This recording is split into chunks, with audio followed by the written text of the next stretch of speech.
Independent thinking, everyone claims to have it, but research shows only about 5% of people consistently generate truly novel ideas. Today, we're exploring why that gap exists and what it means for innovation. That's such a striking statistic. It really makes you wonder about how we define and measure independent thinking in the first place. Well, what's fascinating is how this plays out across different fields. Take scientific research.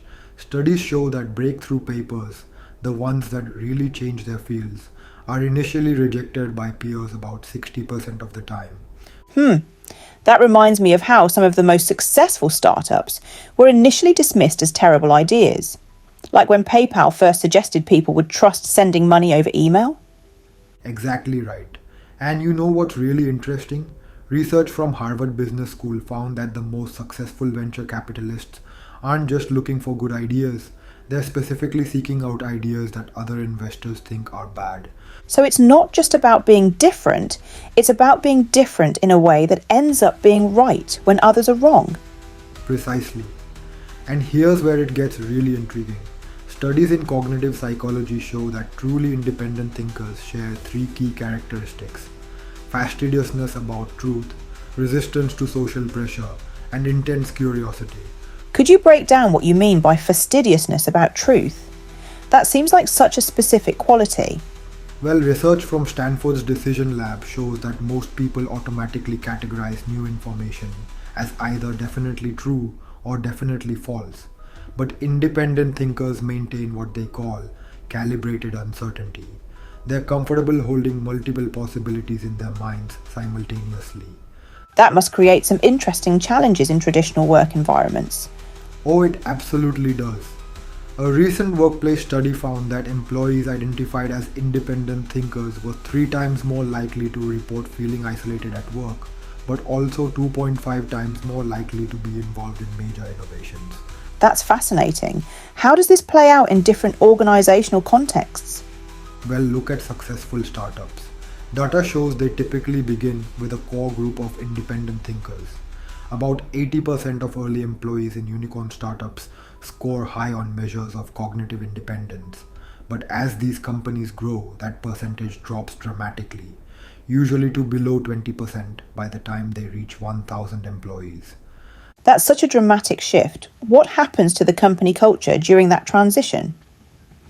Studies show productivity in innovative projects drops by about 35% when independent thinkers become the minority in an organization. But here's what's really interesting. This effect can be mitigated by creating small autonomous teams. You mentioned curiosity as one of the key traits. How does that manifest in practice? Recent neuroscience research shows that independent thinkers have more active neural pathways between different cognitive domains. They're literally making connections that others don't see. And get this, these neural patterns are visible in brain scans by age 7. That's incredible. Does that mean independent thinking is purely innate? Or can it be developed? The latest research suggests it's about 60% inherited and 40% environmental. But here's the encouraging part. Studies show that exposure to diverse viewpoints and deliberate practice in questioning assumptions can significantly strengthen independent thinking patterns, even in adults. That's actually more hopeful than I expected. What specific practices have been shown to work?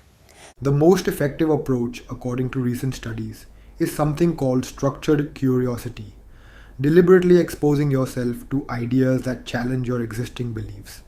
People who practice this for just 15 minutes daily show a 40% increase in creative problem solving ability within 6 months. That seems like something organizations could actually implement in their training programs. Some already are. Companies that have implemented structured curiosity programs report a 27% increase in innovation metrics and a 23% improvement in problem solving efficiency. But there's a catch. These programs only work when participation is voluntary. Why do you think that voluntary aspect is so crucial?